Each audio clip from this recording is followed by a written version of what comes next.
The Smith-Morra Gambit is an anti-Sicilian variation that begins with pawn to e4, pawn to c5 and then pawn to d4. Here we offer a central pawn in exchange for a lead in development. After black captures it, we offer another pawn. Black accepts, we recapture with the knight. Yes, black is up a pawn, but in return we get active bishops and better development. Black continues with knight to c6. We respond with knight to f3. Here, black has two main moves. Let's see the first one. Pawn to e6. Our best response is bishop to f4. By playing this move, we dominate the dark square diagonal, while our queenside knight is ready to jump to b5 and unleash an attack on c7, threatening a fork. Now the most common mistake black can make is playing knight to e7, a big fat blunder. Why? Because we have knight to b5, threatening checkmate. If black tries knight to g6, we continue with knight to c7 check, forking the king and the rook. Here, black should really give up the queen and capture the knight. But if instead they play king to e7, we deliver checkmate in two moves. Queen to d6 check, forcing king to f6, and then bishop to g5 is mate. Let's go back. Some players might try to complicate things with queen to a5 check. No problem. Just play bishop to d2, counterattacking the queen. Queen to b6, and we play knight to d6 check. After king to d8, knight takes f7, and we're simply winning.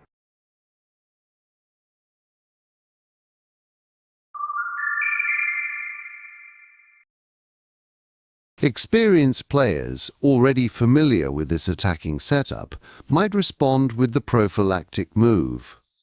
Pawn to a6, aiming to shut down any knight jumps to b5 and prevent early queenside pressure.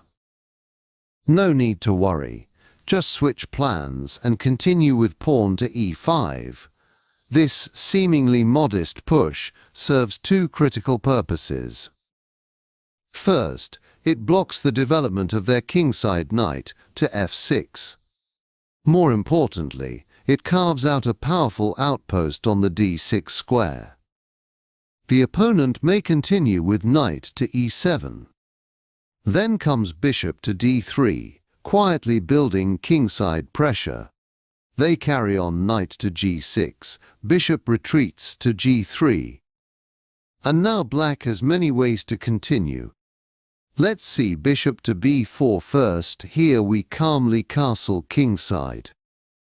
At this moment, capturing on c3 is a serious positional mistake.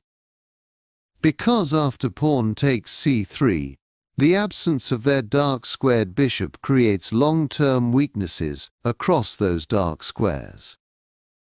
Even more, it empowers our own bishop while reinforcing the outpost on d6, making it a strategic anchor that's hard to dislodge.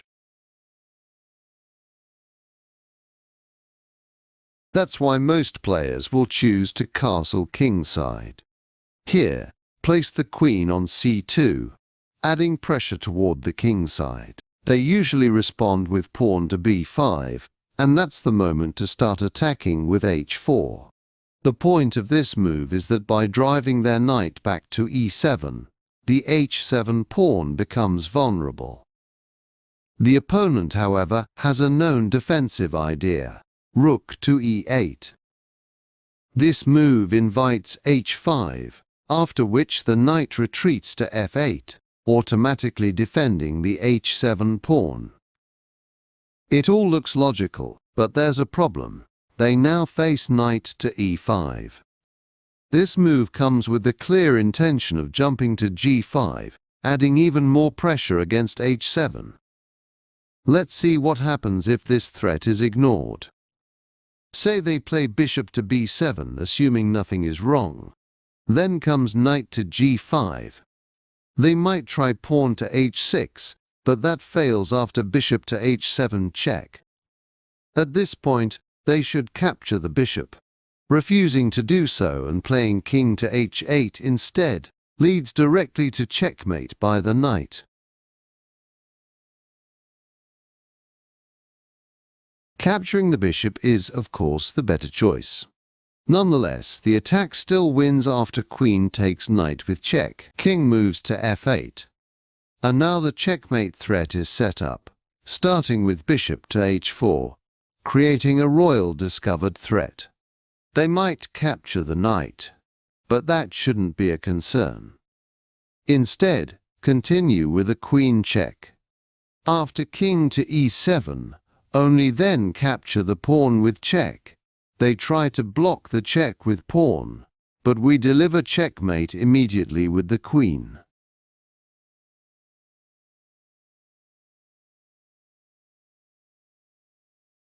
What happens when the opponent tries to stop the knight from jumping to g5 by playing pawn to h6? Simply adjust the plan by bringing the other knight to h2, getting ready to jump to g4, and sacrifice it later. Most players won't recognize the threat and will continue developing normally, say bishop to b7. Now move the knight to g4. They might respond with knight to d4, which not only attacks the queen, but also sets up a dangerous royal fork that can decide the game if you're not careful. Making an automatic move like queen to c1 loses instantly. Why? Because they will use a classic tactic called deflection. They'll capture the knight on g4, forcing a recapture that removes the bishop's control over e2. Once the defense is gone, the royal fork lands without any way to stop it.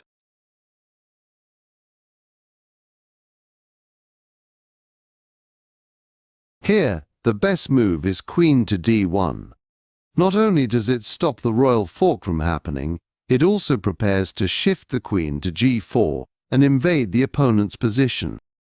They might continue with rook to c8, but that's when the attack begins. First comes the knight sacrifice. Knight takes h6 with check. After pawn captures, follow up with knight to f6 check. King retreats to h8. And now queen to g4 arrives, sealing the attack. The best defensive try is knight to h7. No problem. Take the rook, threatening checkmate. If queen recaptures the knight, then queen takes knight follows, and the position is now winning. Up the exchange. Next, what if they try bishop to c5? Continue with the same approach as before. First, castle kingside. They will often castle as well. Then push pawn to h4.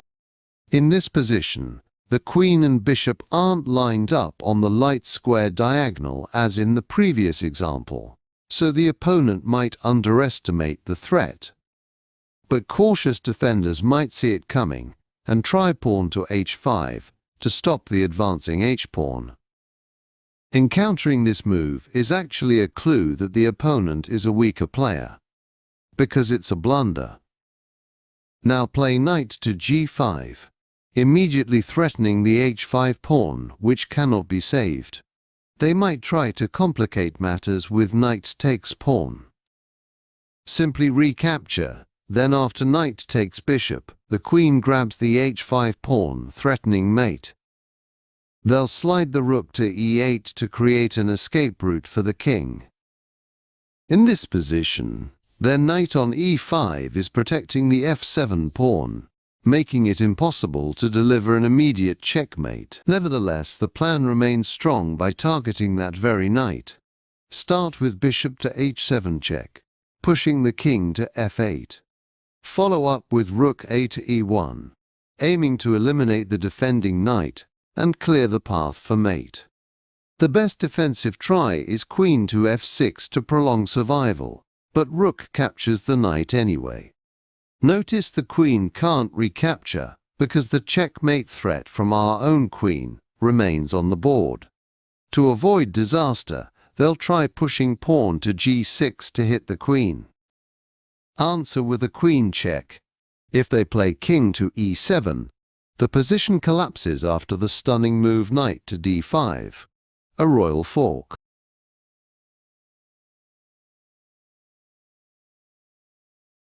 So queen block is the only real defense. Trade queens, king recaptures, and then rook takes bishop. They might try pushing pawn to f6 to ensure they win one of our minor pieces. At this point, simply retreating the knight allows the king to grab the bishop for free.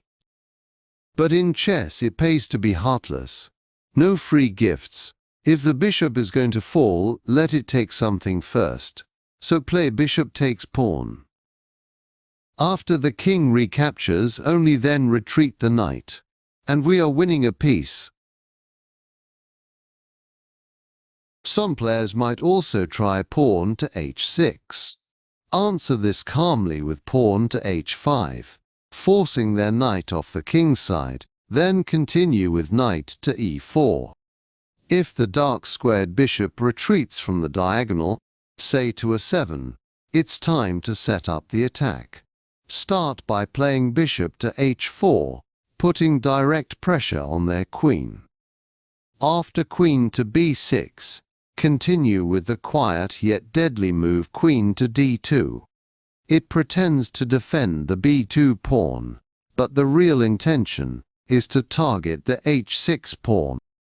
At this point, black has two natural continuations. First, the obvious knight to f5, trying to eliminate the dark squared bishop. Punish this immediately with the powerful knight to f6 check. Capturing the knight back leads to disaster. Bishop takes knight, pawn takes bishop, and queen takes h6. Now ready to grab the f6 pawn, whether by pawn or bishop, and deliver checkmate. Now, what can the opponent do here? The best continuation, according to Stockfish, is knight takes pawn. The idea is that after bishop captures the pawn and threatens mate, they sacrifice the queen by capturing the bishop, avoiding immediate checkmate. Nevertheless, after queen recaptures, the position is completely winning.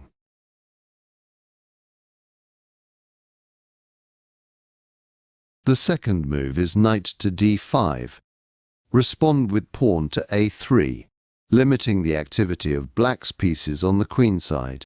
They continue with queen to c7, intending to push b5 on the next move to develop the light squared bishop.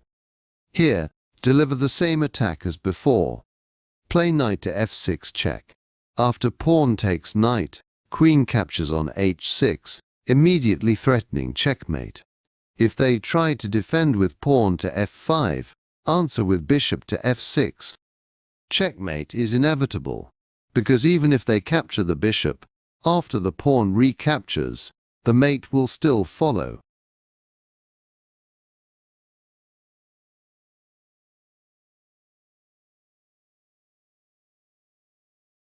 What if the opponent ignores this attack and continues with pawn to b5? No problem. Happily push h5. They play knight to e7. Answer with knight to e4. When bishop moves to b6, continue with bishop to h4. After queen to c7, unleash the attack with pawn to h6. If they reply with pawn to g6, deliver knight to f6 check. King moves to h8. Notice here they're attacking our e5 pawn. We can't let it fall, because losing that pawn would let their pieces flood the king side to protect the king. So defend it by pinning the knight with the rook. After bishop to b7, it's time for the sacrifice. Knight captures on h7. King recaptures, and then bishop to f6 follows. Now they face four possibilities. Suppose the king takes the pawn, then comes queen check, king to h7, and queen to g5, the king won't survive. For instance, if they try knight to g8, answer with queen to h4 check, knight to h6 follows, then knight to g5 check. As the king retreats, queen takes knight, and checkmate is inevitable.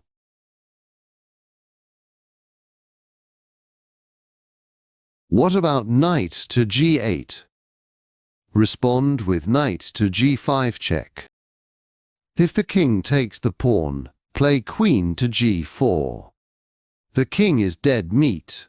They might try knight takes bishop, but simply answer with knight takes f7 check. After rook recaptures, queen takes on g6 delivers checkmate.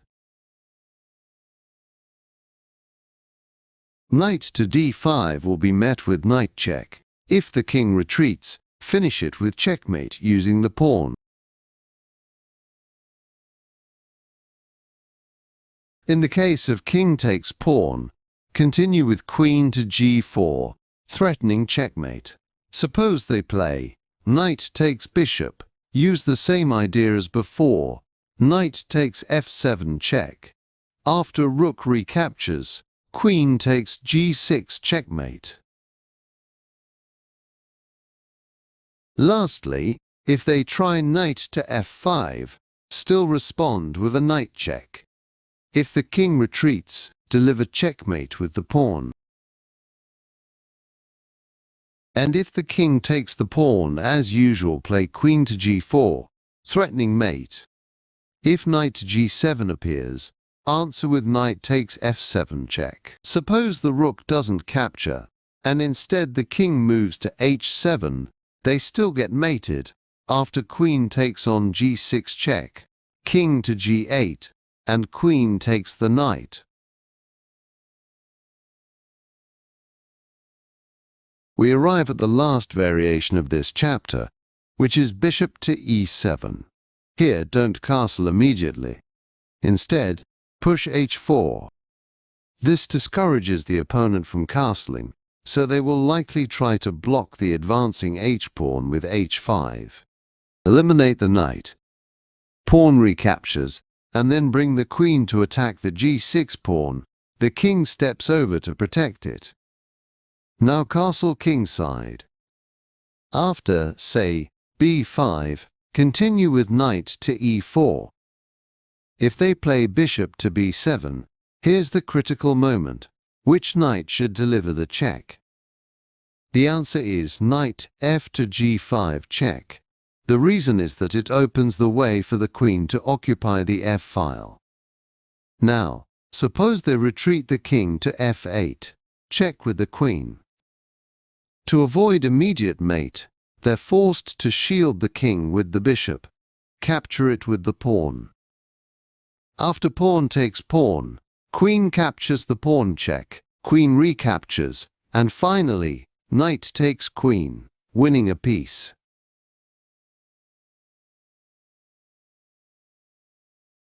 If they choose king to e8, play knight to f6 check. After pawn captures, queen takes the pawn with check. King moves to f8 and queen to f7 delivers mate. Alternatively, if the king goes to g8, the plan is identical. Knight to f6 check, pawn takes, queen captures on g6 check, king to f8, and again queen to f7 ends the game.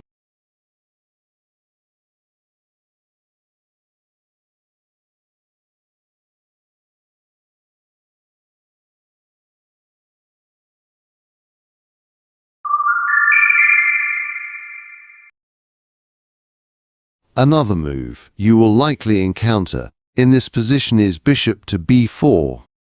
As before, push the pawn to e5. After knight to e7, play bishop to d3. Black has three possibilities. Suppose they play knight to g6. We're in a situation similar to chapter 2. That's why we will follow the attack we have already seen. First, retreat the bishop to g3. Black castles, we castle, and after a move like, say, pawn to b6, we push h4. Make sure to watch chapter 2 again so you'll feel confident when you encounter this position.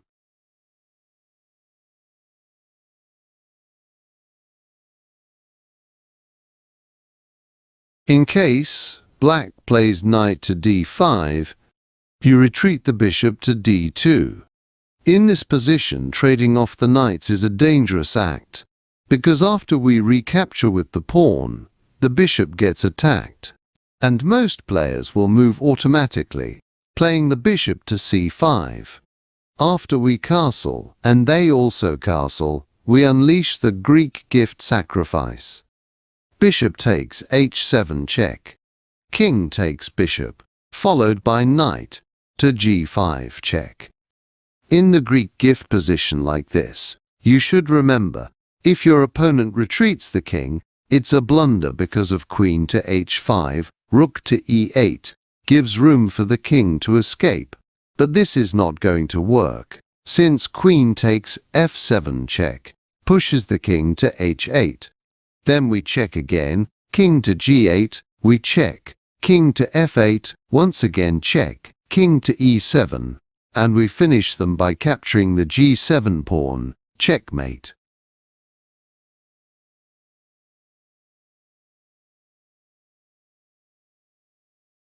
Putting the king on h6 is also a blunder, since it leads to a royal discovery after knight takes the e6 pawn.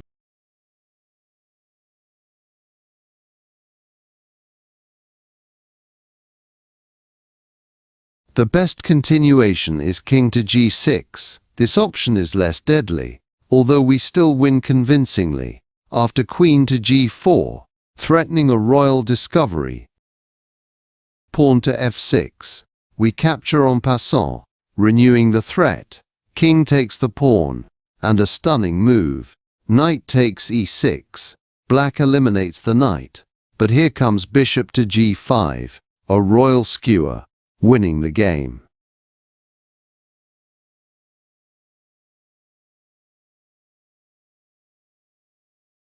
If they refrain from capturing the knight and just castle kingside, that's a big mistake, since it only helps us unleash the Greek gift.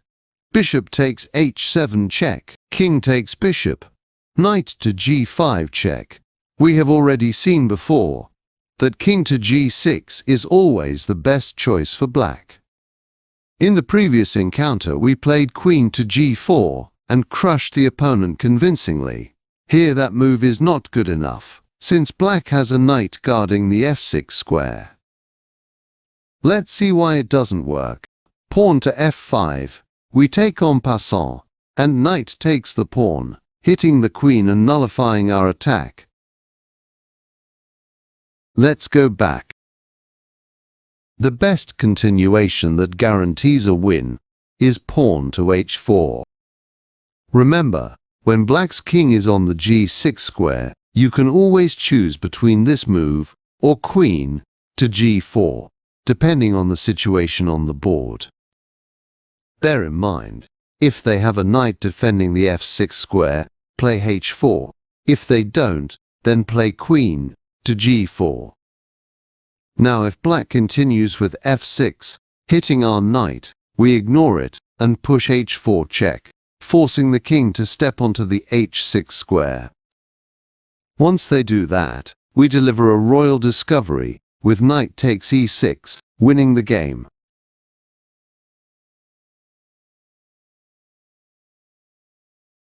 What else can black do? Say they take the e5 pawn. We win after pawn check, king to f6. Knight from g5 to e4 check. King to e7. Knight takes knight, check. Pawn takes knight. Bishop takes bishop, check. King to e6. Knight check. King to f6. Queen takes the pawn, and black is lost. Not much they can do to survive. For instance, playing d6 won't help, since we have knight to e4, check, king to f5, and pawn to f3. If the bishop attacks our queen, pawn to g4, check. King to f4, queen check, forcing the king to take on f3. Then queen check again. King back to f4, finishing with bishop to d2. Checkmate. The most natural move the majority of black players will play in this position is, of course, to castle. And once again, we unleash the Greek gift. Bishop takes h7 check, king recaptures, knight check. And as we know, king to g8 is a blunder, since it invites queen to h5. Yes, black can prolong their suffering by playing rook to e8, but that's it, we crush them. Queen to h7 check. King to f8, queen check again, knight blocks. We check with the knight, king to e7, and we check with the bishop. If they block with the pawn, queen takes the g7 pawn checkmate.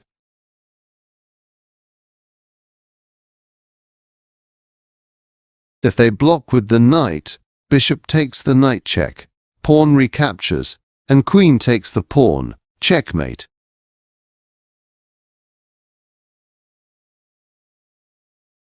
King to g6, as always, is the best move, and as you can see, black doesn't have a knight guarding the f6 square. So our best move is queen to g4, threatening a royal discovery as usual. Black continues with pawn to f5. And here, capturing en passant like in the previous variation is a mistake, since after king takes the pawn. Our usual idea of playing knight takes e6, pawn takes knight, and then forcing a royal skewer with bishop to g5 no longer works, since the knight on e7 is blocking the diagonal between the king and the queen.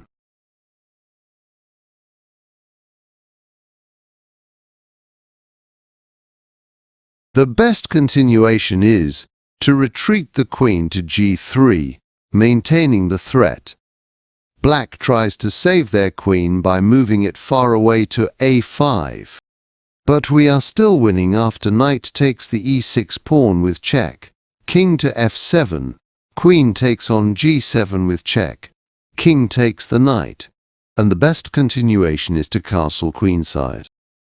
The point of this move is, if bishop takes the knight, then rook to d6 is checkmate.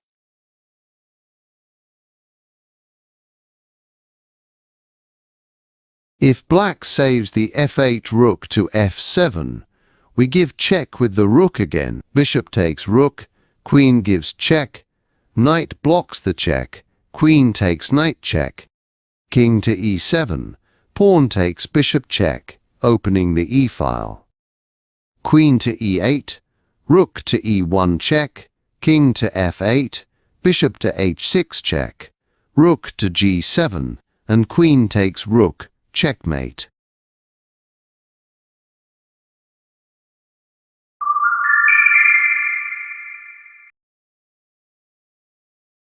Bishop to c5 is also the most likely move you will face in this position.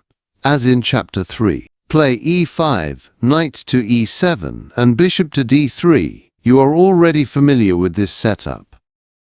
If black continues with castling kingside, again we unleash the Greek gift sacrifice. Bishop takes h7 check. Black grabs the bishop and knight to g5 check, king to g6 and queen to g4, threatening a royal discovery. Black plays f5. Now, some of you may ask, why on earth does black always play f5 in this position? Very simple. If they play other moves, for example queen to b6, we checkmate the king with knight takes e6 check, king to h7, and queen takes on g7, checkmate. That's why f5 is the best defense. Because after we retreat the queen to g3, renewing the threat, black plays queen to b6. Saving the queen from the discovered check. We carry on with knight takes e6 check. There is no immediate checkmate, because the king retreats to f7. Nonetheless, we still win the game after queen takes on g7 with check, king takes the knight. And as in chapter 3, here we also don't take the rook immediately but castle queenside. And only then are we ready to grab the rook.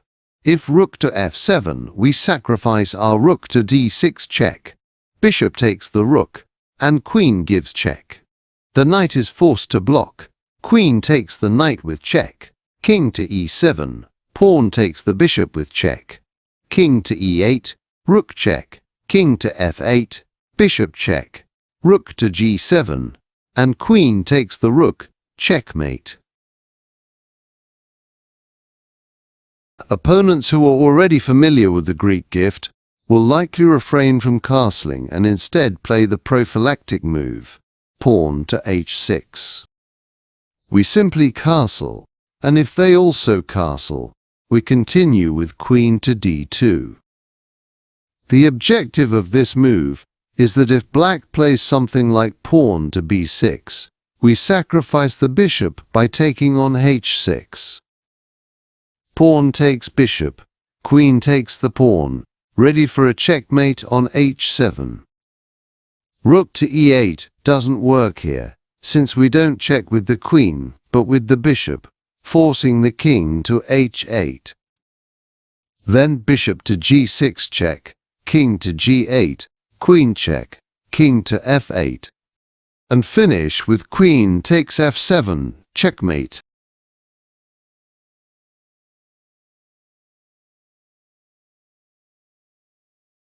Pawn to f5 also doesn't work because of en passant, again threatening mate. Rook to f7, knight to g5, aiming to checkmate the king in 3 moves. If black blocks the bishop with the knight, hitting the queen, we play queen check. The king cannot move without allowing checkmate in 1. Black must block the check, and the best choice according to Stockfish is to block with the rook. Nevertheless, we win after pawn takes rook, again threatening mate in 1. Knight takes the pawn, queen check, king to f8, queen check again, king to e7, queen takes knight check, king to d6. Now we check with the knight on b5, king to d5, bishop check, king to c4, queen check, king takes the knight, and we check again with the bishop, king to a4, and we deliver checkmate in 2 moves. Queen to b3 check, king to a5, and queen to b5 checkmate.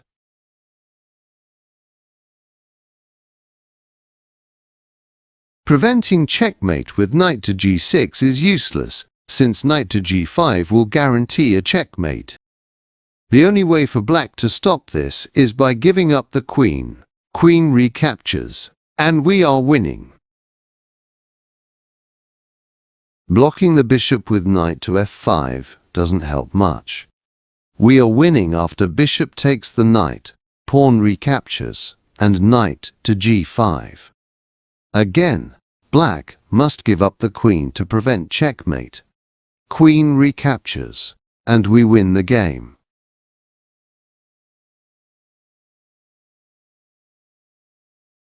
Another move that black might play in this position is knight to g6. Simply retreat the bishop to g3. After they castle, push h4. From here, we'll attack them using the same method we have already seen in chapter 2.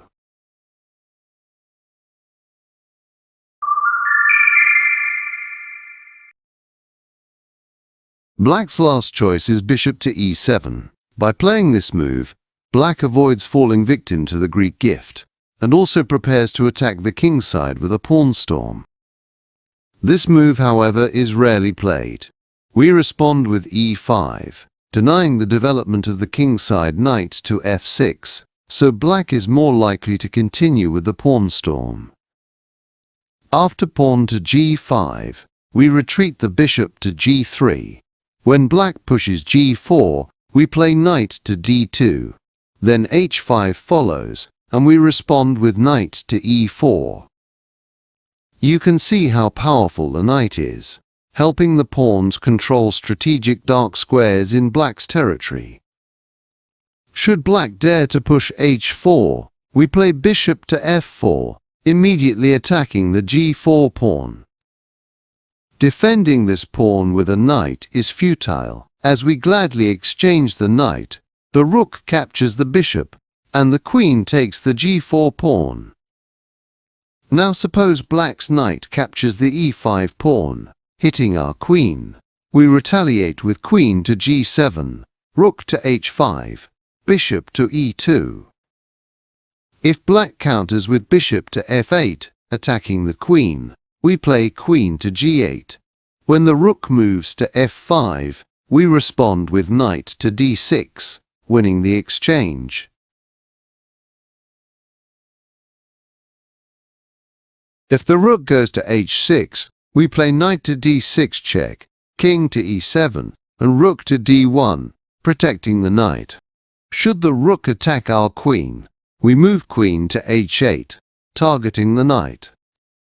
Black may try to force an exchange of queens to relieve their position by playing bishop to g7, but this is a blunder. We win the queen through a series of knight checks.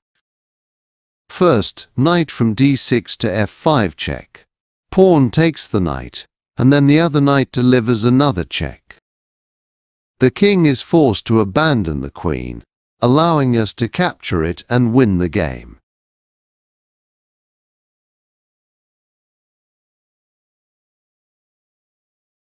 If black doesn't push g4, they will likely push h5. We respond with h4. After g4, we intentionally place our knight on g5, inviting them to take it. Bishop takes the knight, pawn recaptures, and queen takes the pawn. Though black is up 2 pawns, their position is full of weaknesses on the dark squares, and their pieces remain undeveloped. Here we strike with knight to e4. If they play queen to f5, we deliver a royal fork and win.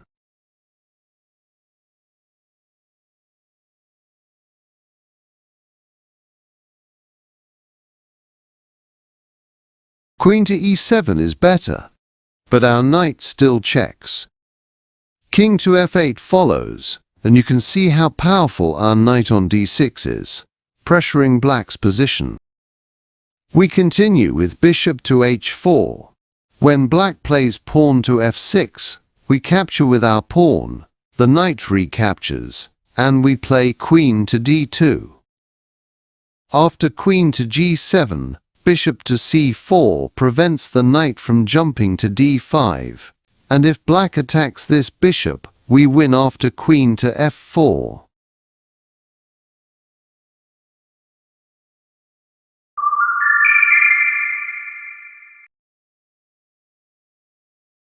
In this chapter, we will examine the move pawn to d6.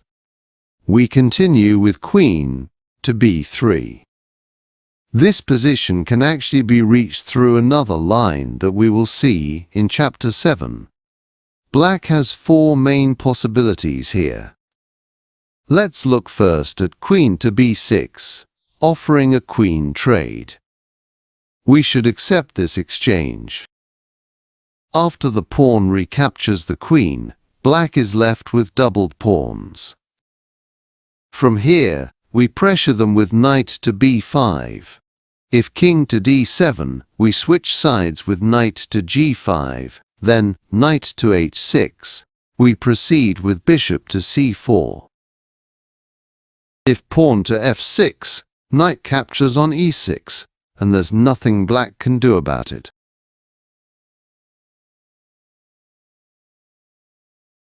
Some players might think knight to a5 is good because it attacks the bishop. After we retreat the bishop to e2, they believe they can safely play f6 to chase the knight, but that's wrong. We sacrifice the knight by taking the e6 pawn, forcing the king to capture, and then deliver a fork, winning the game. Pawn to e5 is also a mistake. We play bishop to e3, and we have a strong game afterward. For example, after pawn to f6, we play knight to e6.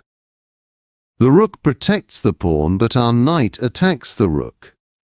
Rook to a4, we respond with pawn to b3.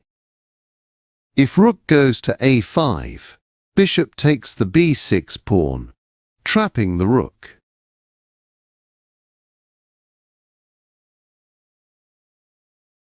The last option is bishop to e7. Here we simply castle kingside. If bishop takes our knight, our bishop recaptures, threatening to eliminate black's knight and ruin their kingside pawn structure.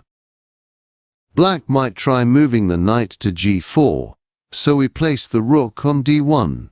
This way, we're ready to win the d6 pawn. The second possibility is pawn to b6. We play bishop to b5.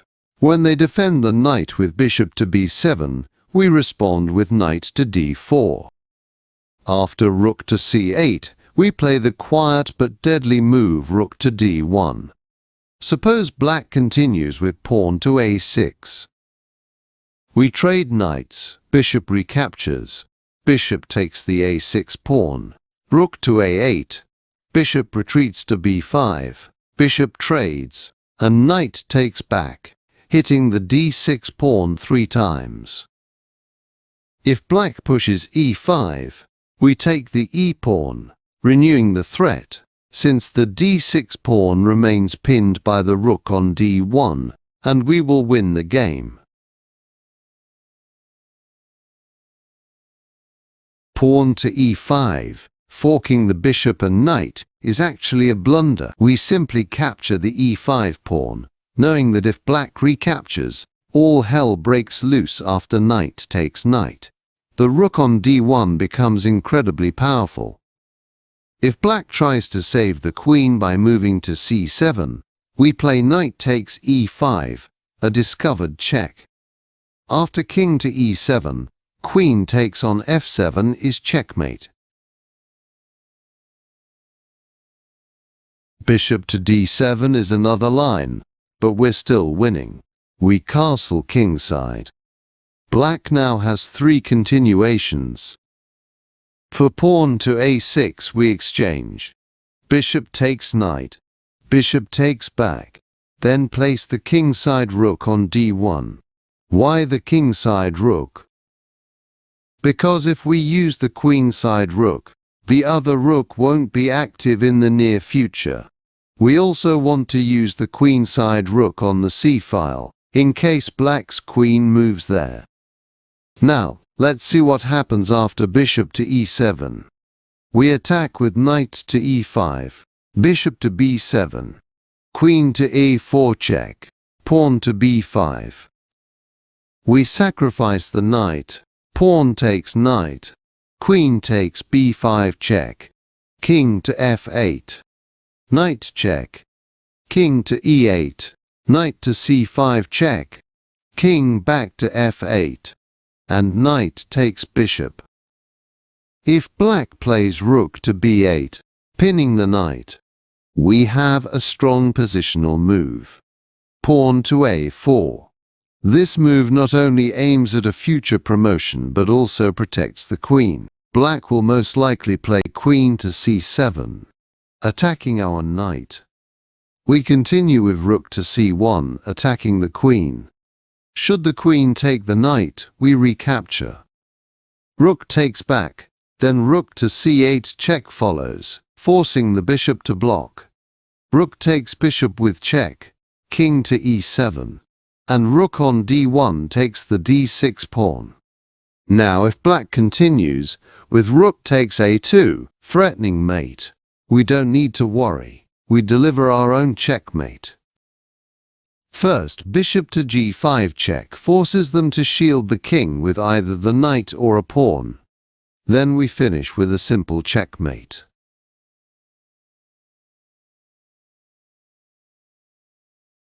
Black may try capturing the knight with the rook, We then capture their queen, and notice our queen is protected by the a4 pawn. So after rook takes our queen, we recapture and win. Black might also try queen to b8. Our attack continues. Bishop takes the d6 pawn, bishop recaptures, and rook takes bishop, threatening a royal fork. If queen goes to c7, rook attacks the queen, queen to c2, then queen to b4 check, king to e8, and rook to d1, preparing for checkmate. When black plays pawn to f6, opening an escape route in case we check the king on d8, we don't use the rook for the check, we do it with the knight. After king takes the rook, queen checks, king retreats, queen captures the rook with check, king returns to the 7th rank, and we check on e8, forcing the king to the c-file and finishing with a check on c8.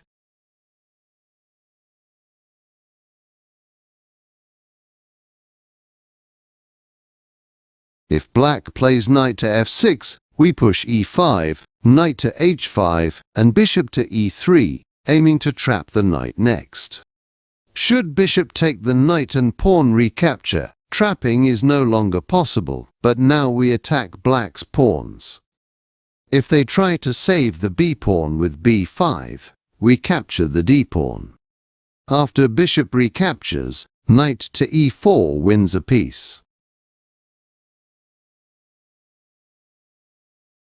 Should black push the d-pawn, we eliminate it with our knight.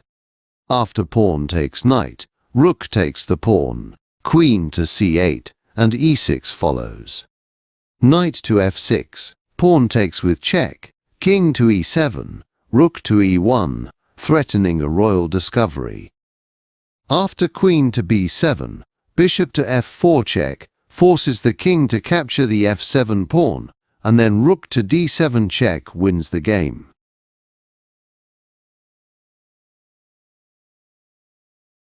Bishop to e7 should be met with queen to a4. Rook to c8 follows, and again we continue with rook to d1. After queen to c7, we push e5. Should black dare to capture the e-pawn, we crush them. Rook takes bishop, queen recaptures, and knight takes on e5, winning the game.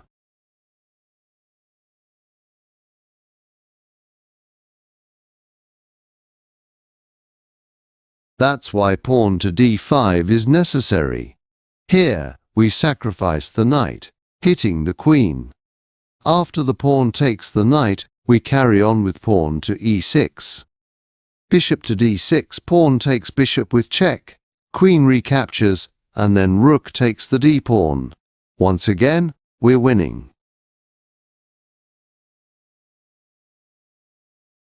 If the queen sidesteps to b7, we take the bishop with check. After the queen recaptures, we play knight to e5, which gives us a winning position. Next, let's look at knight to f6. We push e5 as usual. After pawn takes, bishop captures the knight, prompting bishop recapture. Then knight takes the e5 pawn. Bishop to b7, queen gives check, knight blocks and rook to d1. Bishop to c8, queen to c6, rook to b8, and knight to b5. Bishop comes out to c5. We respond with knight check, king to e7, then bishop check, provoking pawn to f6. We finish with queen takes e6 check, king to f8, and queen to f7 is checkmate.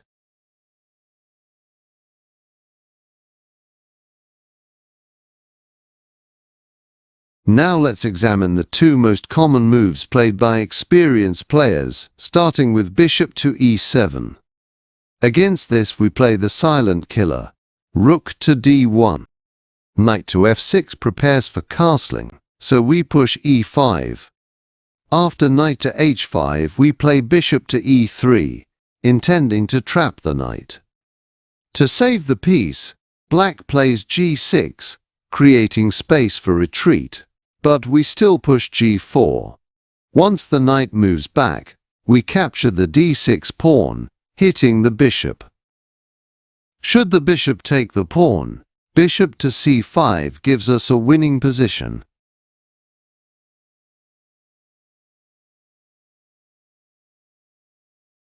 Alternatively, when the bishop moves to f6 instead, we follow up with knight to e4. If black castles, we take the bishop, queen recaptures, and we finish with bishop to g5, trapping the queen. Black may try to complicate things with knight to a5. In that case, just move the queen to a3, and our victory is sure.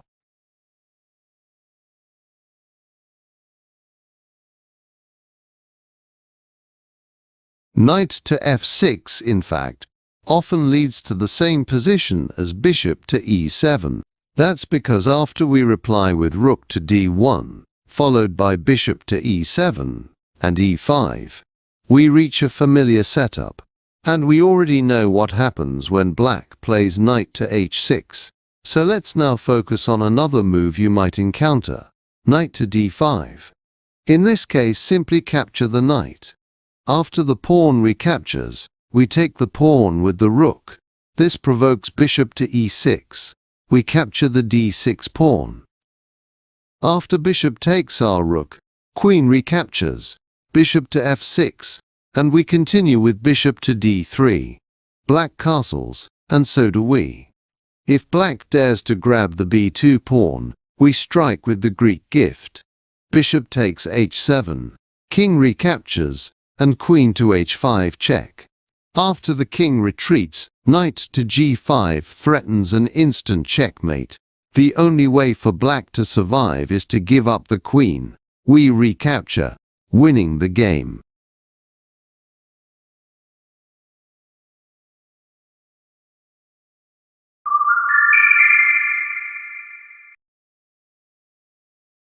We are now in Chapter 7, where we'll examine the move pawn to d6. Against this we respond with queen to b3. Black has several possible continuations. Let's look at the first one, queen to b6. In this line we play bishop to b5. When black attacks the bishop, we continue with knight to d5. Here, queen takes bishop is a blunder because knight to c7 delivers a royal fork.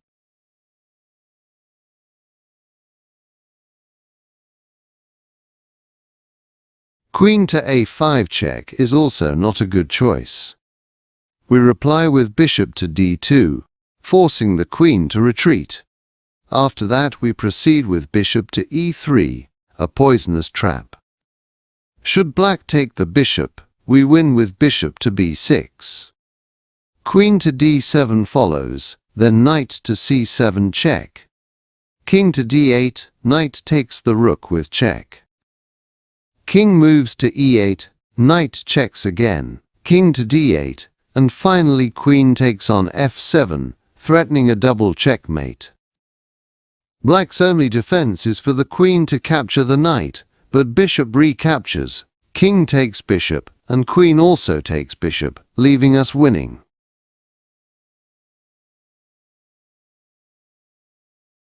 If the queen decides to come back again and give check, we block with the kingside knight, immediately threatening to trap the queen.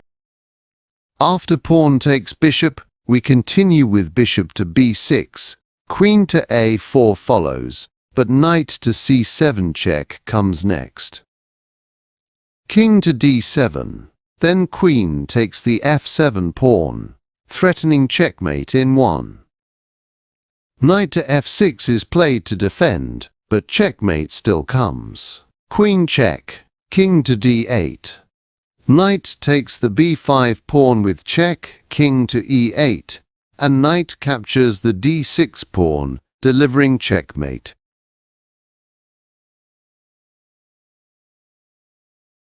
Should the queen immediately retreat to d8 instead of giving checks, we still play bishop to e3.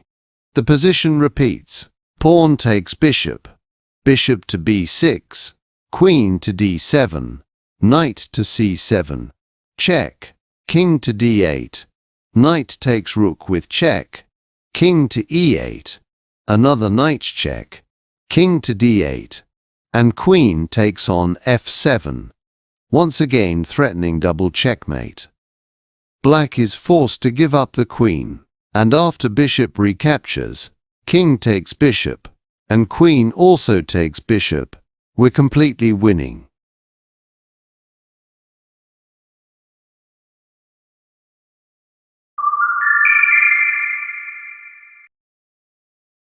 Pawn to b6 is a mistake, since we control the game after bishop to b5. Defending the knight with bishop to b7 will be met with knight d4, forcing rook c8. This position is almost identical with the one in the chapter 6.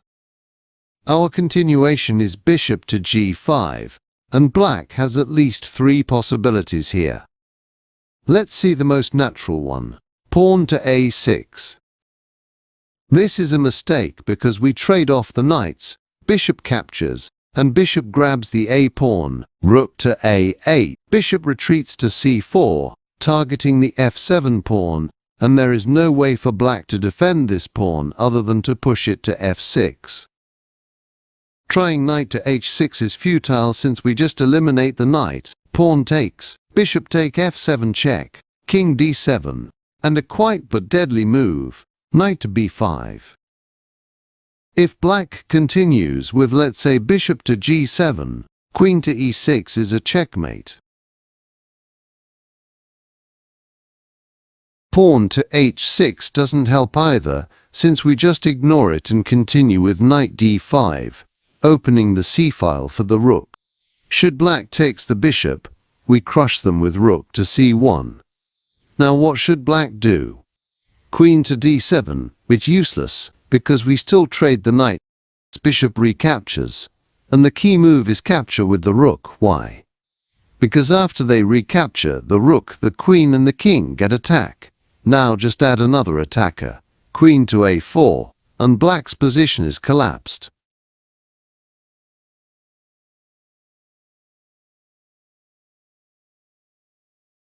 Another attempt with pawn to e6 doesn't help much. We take their knight again. Bishop recaptures, and once more rook takes bishop.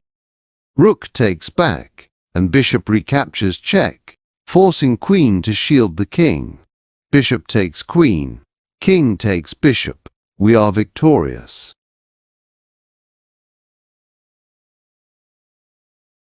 How about knight to f6? Just eliminate that knight. Pawn captures bishop, and continue with knight to d5. If black innocently continues bishop to e7, preparing to castle, we win after rook to c1, because defending with the queen is not enough since we just capture the knight. Bishop recaptures, and we takes with the rook. After rook takes rook, queen to a4, and we are winning.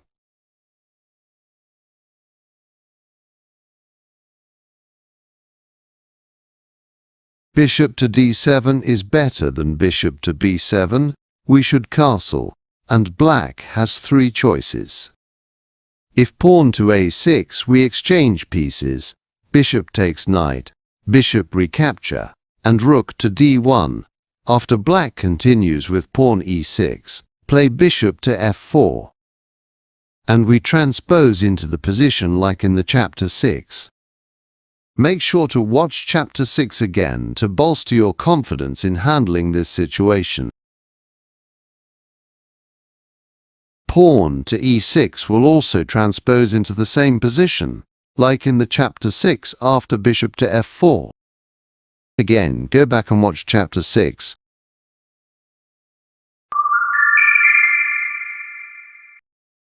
Pawn to e6 is the same as the variation in the chapter 6 after we continue bishop to f4. So I suggest you go back and revisit chapter 6, because we've already explored this exact position and the winning ideas from here.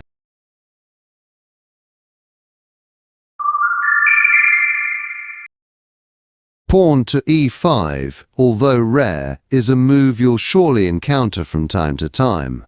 Our response is bishop to c4. Black replies with queen to d7. Now we strike with knight to g5, increasing pressure on the f7 square. Black defends with knight to h6. We continue with knight to d5.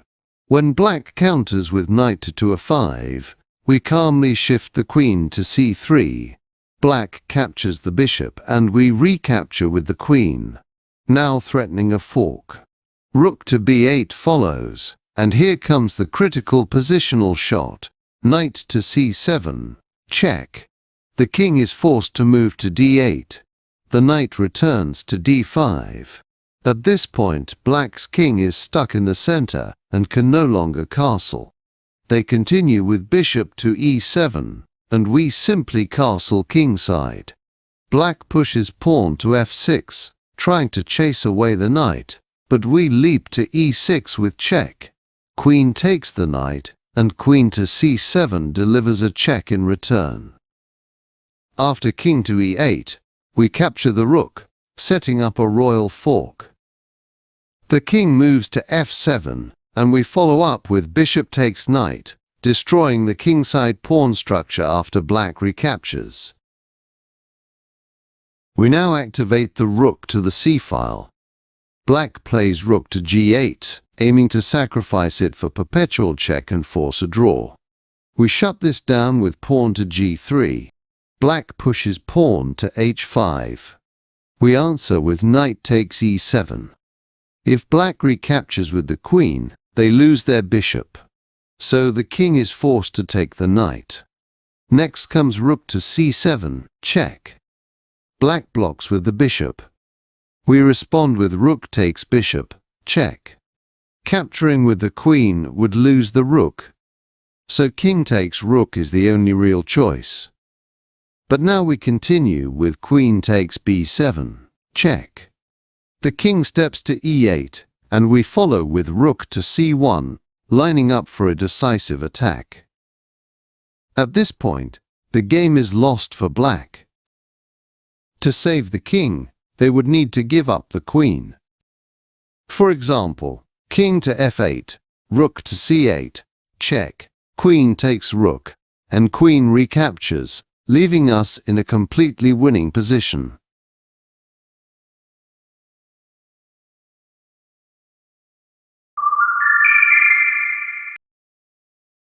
In this chapter, we will examine the final move in this variation, knight to f6. Our response is simple, bishop to g5. Now, if black attacks this bishop, we calmly trade it for the knight. When they recapture with the g-pawn, they ruin their pawn structure.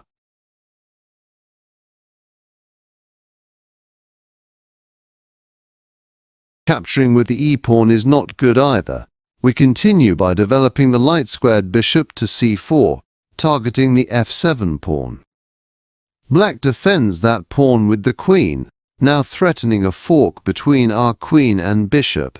To avoid this, we reposition the bishop to d5. Black plays pawn to g6, and we calmly castle. Bishop to g7 follows, and we put the kingside knight to h4. Now, if black dares to castle, we take the g6 pawn, and we're simply winning. The continuation is rook to e8, rook to d1, pawn to b6, knight retreats back to h4, bishop to b7, and knight jumps to b5. If they try to chase this knight away, we capture the d6 pawn. After the queen recaptures, we land the final blow, with bishop takes h7, check, winning the queen. Pawn to e5 is one of the most common moves in this position. In that case, we place our light-squared bishop on c4, once again targeting the vulnerable f7 pawn. Black replies with queen to d7 to defend it. Now, some of you might wonder, why does the queen always defend f7 from d7? The answer is simple. Placing the queen on e7 or c7 would allow our knight to attack it. That's why d7 is the safest square. We continue with rook to d1. Black plays knight to a5, forking our queen and bishop.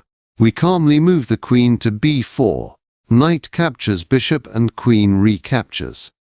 Black develops with bishop to e7, but we strike. Knight takes the e5 pawn, queen to e6, queen checks, bishop blocks, and then we capture the b7 pawn. Black castles, and we continue. Knight captures bishop, their knight recaptures, and we trade dark squared bishops. Queen takes bishop, and then we play queen to c7. Black continues with rook to b8, but we respond with rook takes d6, rook to d8, and we simply retreat our rook to d2. We're up 2 pawns and clearly in control of the game.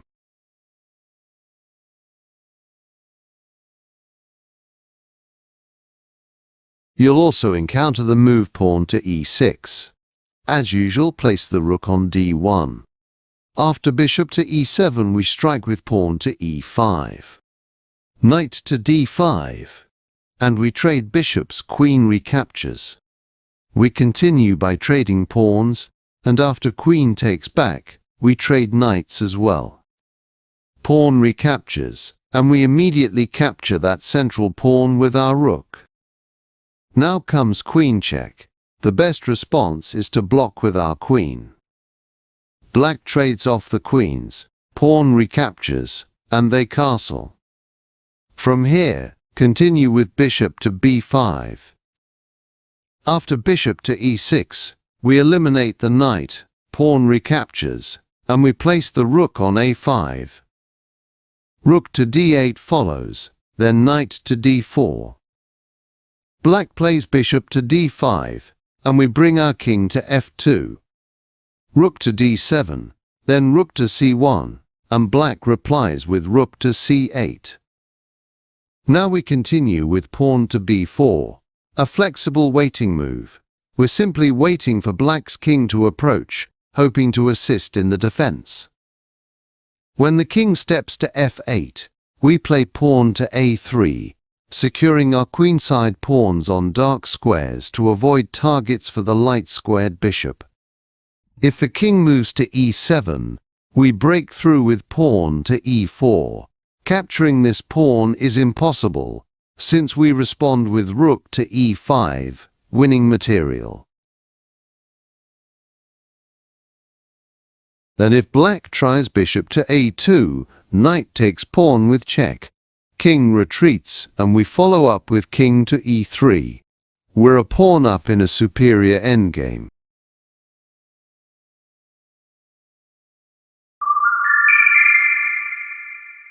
In this chapter, we'll learn what to do when black refuses to capture our c3 pawn and instead pushes pawn to d3, hoping to confuse us.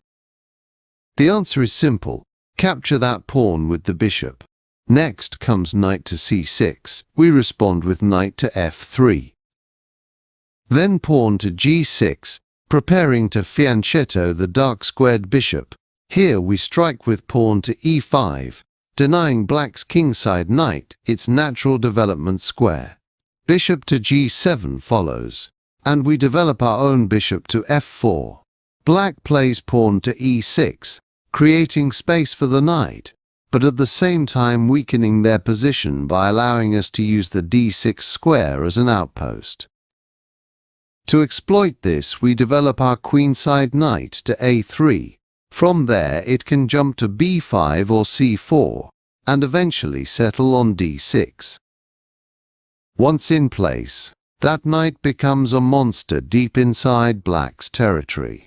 Black continues development with the kingside knight, preparing to castle. In response, we play pawn to h4, a bold move that will strike fear into their heart and make them hesitate to castle. At this point, they almost always respond with pawn to h5, trying to stop our pawn storm. That's when we switch sides and play knight to b5, threatening a check. Black panics and castles quickly. Now we install our knight on d6, a powerful outpost that dominates the board. Black challenges our monster with their knight, but we simply eliminate it with the bishop. After pawn recaptures, we castle. Now, if black plays pawn to b6, we respond with a sneaky trap, knight to g5, deliberately leaving our e5 pawn poorly defended. If they fall for it and take the pawn, bishop recaptures, black takes back, and we strike with knight takes f7.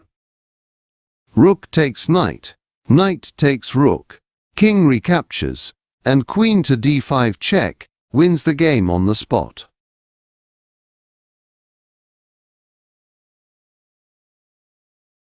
Here, instead of playing pawn to g6, black might choose pawn to d6, trying to deny the advance of our e5 pawn. In response, we play pawn to h3, preventing any future pin by the light-squared bishop. Next comes knight to f6, and we simply castle. Black continues with pawn to e6, and we bring out our queen to e2. After bishop to e7, we place our rook on d1. Now, if black castles too quickly, we strike immediately with pawn to e5. If black captures with pawn takes e5, we punish them with bishop takes h7, check, followed by winning the queen.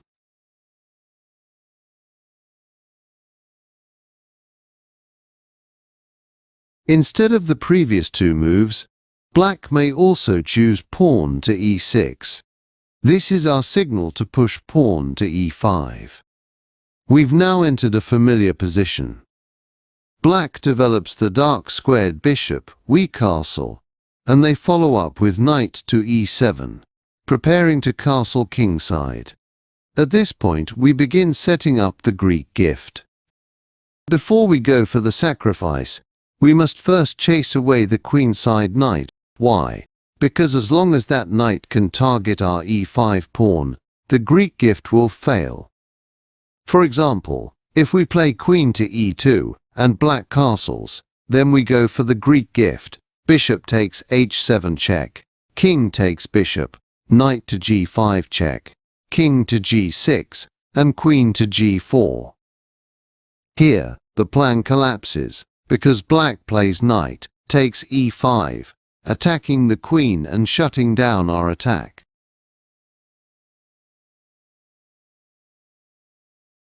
That's why, in this position, we play pawn to b4.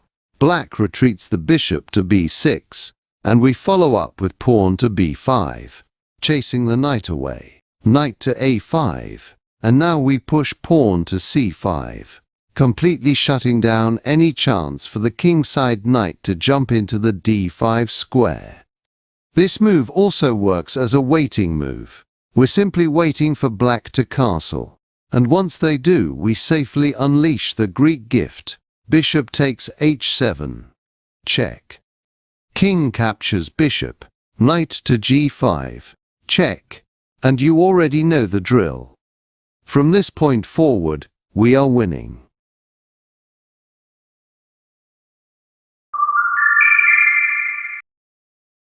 Some of your opponents may also skip pawn to d3 and instead play knight to f6, targeting our e4 pawn. In response, we push pawn to e5.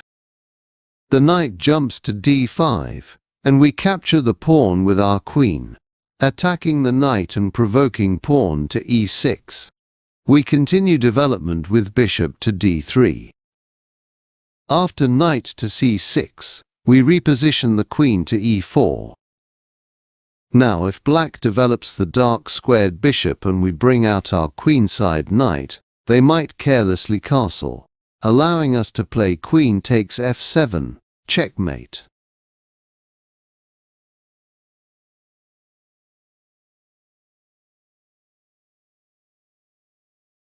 That's why, in this position, black might instead play pawn to g6.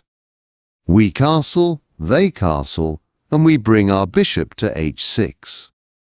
Rook to e8 follows, and we expand with pawn to c4. When black's knight attacks our bishop, we calmly retreat it to e2.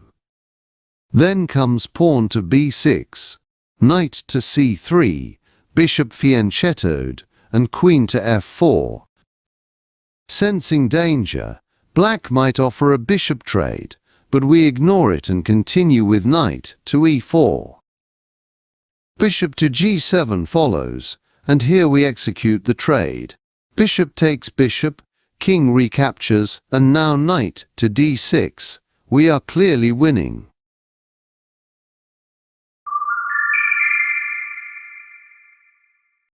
In this special chapter, we examine the variation after pawn to e4, pawn to c5, pawn to d4, pawn takes pawn, pawn to c3, and black responds with pawn to d5. A nasty move that is mostly played by experienced players. Your best response is pawn e takes pawn d. After the recapture with the queen, then pawn takes pawn. Here, as you can see, black's has two possibilities. If they develop the queenside knight, you defend the d-pawn. Black will most likely attempt to win that pawn by playing bishop to g4, intending to eliminate the knight. You should respond with knight to c3. If they give check, you block with the dark-squared bishop, and now you have a nasty threat to fork the queen and the knight.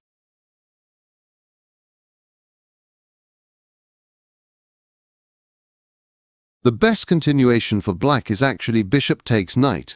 You grab the queen, and after bishop takes queen, you fork the king and rook. After king to d7, knight takes rook. Black saves the bishop, but then comes pawn to d5. This move tempts black to play knight to b4, threatening a fork. You calmly give a check, the king retreats to eliminate the knight, and you continue with bishop to f4. You deliberately allow black to fork the king and rook. You attack the knight, and after knight takes rook, you don't recapture. Instead, you give a check with the rook.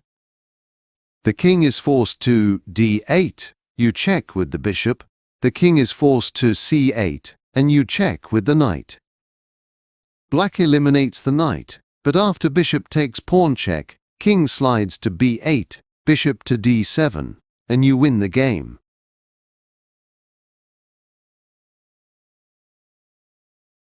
In case black chooses knight to f6, you must develop the queenside knight, attacking the queen. The queen retreats to d6, then knight to f3. After knight to c6, you play knight to b5. A queen check here is a mistake because of bishop to d2, forcing queen takes pawn, then bishop to c3. Trapping the queen.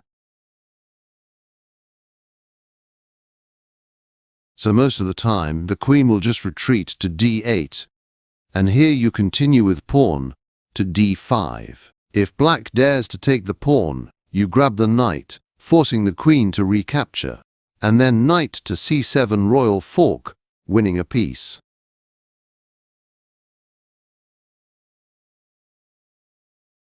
The best defense for black is to retreat the knight back to b8. You continue the pressure with bishop to f4. This forces black to play knight to a6. Then you play bishop to c4. Black plays pawn to g6, and you push pawn to d6.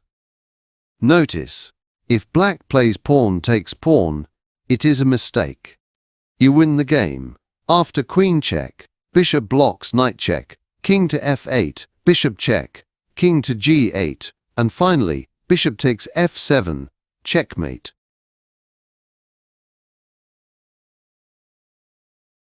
If black pushes pawn to e6, your response is knight to e5. After bishop fianchetto, you play pawn to d7 check. Bishop takes pawn, knight check, king to e7, and knight d takes f7. Here black will likely give check. You don't block, but simply move the king to f1. After rook to f8, queen checks, king retreats. Knight takes bishop. Rook takes knight. Queen takes pawn check. Rook to e7. Knight takes knight check. And after bishop recaptures, you give a check. King to d7. Rook check. King to c6. Rook checks again. King to c5. Queen checks. King to b4. Pawn to a3 check. King to a4. And bishop to b3 checkmate.